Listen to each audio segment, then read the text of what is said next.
Hmm. Mom said you want him to be buried here. Why don't we just bury that here right now? Yeah.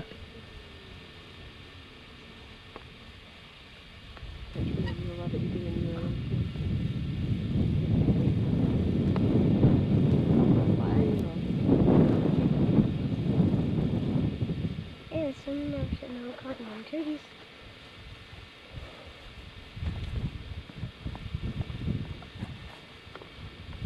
Charlotte's going to be buried here, huh? See, we got Charlotte's name and year of birth. Infant son. That was a little rough. What's this one for? That's just a survivor of the massacre of the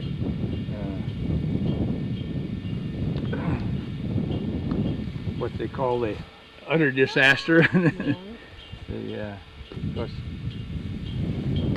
course, Dad's mother lived with us for years, so I knew her. We moved in.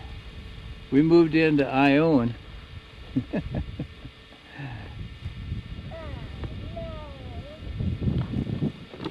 We moved into Ione in 23 when I was 6, so I was 7 years old when he died, and I can remember them bringing his body in.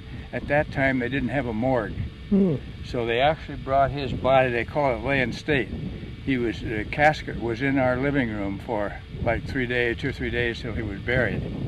Oh, That's something I remember very vividly. I bet. And some of my mother's sister, Aunt Ethel, from Monmouth, and Herb was about my age, they came up for the funeral.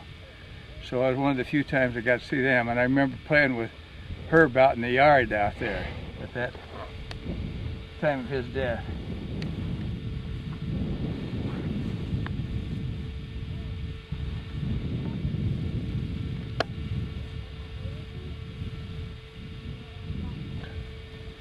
There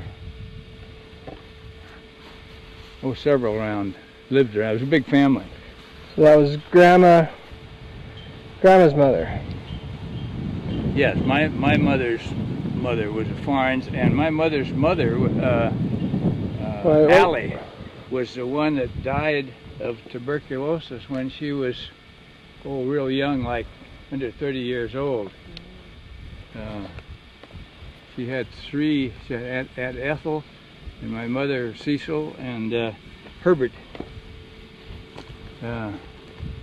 So she had 3 kids, and Mother was the There you go. There's middle lots one. of babies of them. What, Mom? Gerald Jackson used to work for Dad, and let's see, 9 years old. He used to work. One winter, and Willard was her husband. He was a sheep herder.